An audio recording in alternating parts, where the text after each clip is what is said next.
CDK, a software company that the automakers used, was hacked last week. It crippled critical functions at some 15,000 auto dealerships that rely on its software. Yesterday, CDK said that it is in the process of restoring systems, but it did not say whether it paid a ransom.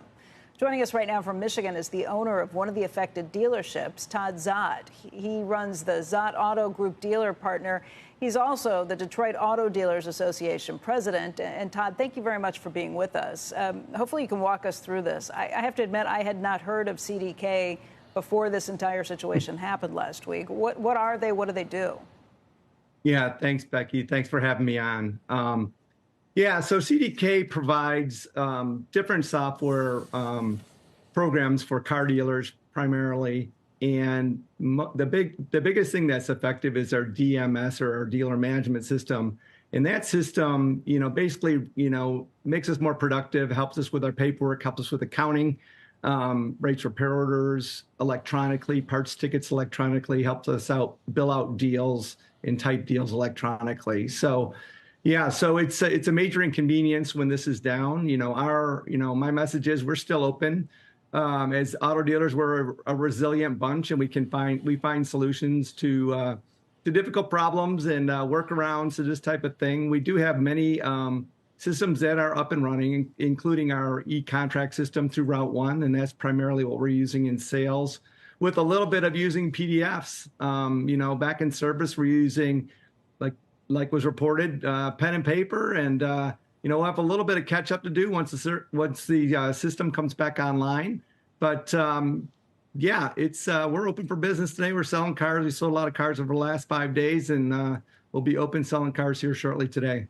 I didn't realize not only were they the software system that a lot of dealerships used, but some of the states too. The entire Michigan state is kind of set up using this too, so it means that you have to do what? You have to physically drive paperwork to the state to get new sales approved? Yeah, so Michigan's CVR system is run by CDK, so that is currently down. So that is affecting every dealer in Michigan at this point.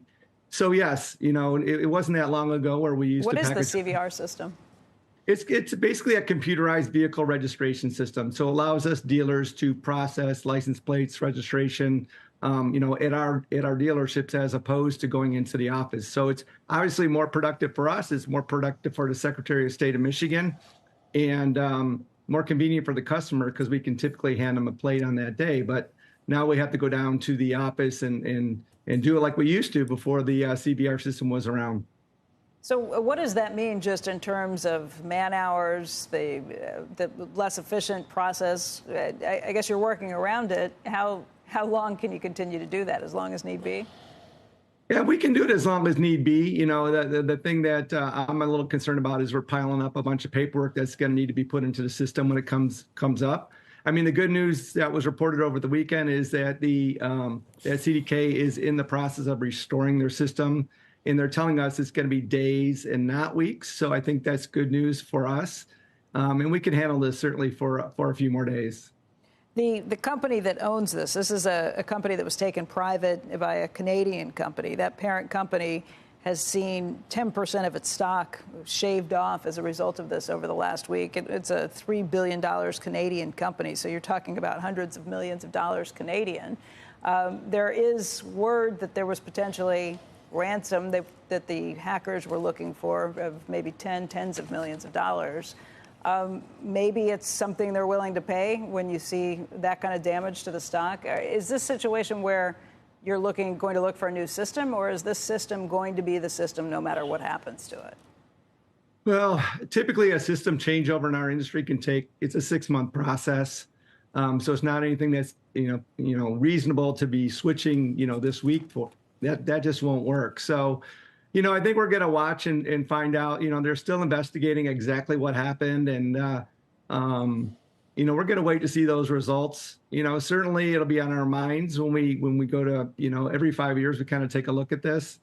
So it'll be on our minds certainly, but it's kind of the the environment we live in. We all live in with these these cyber attacks, and who's to say that we don't switch to another provider and there's a problem there.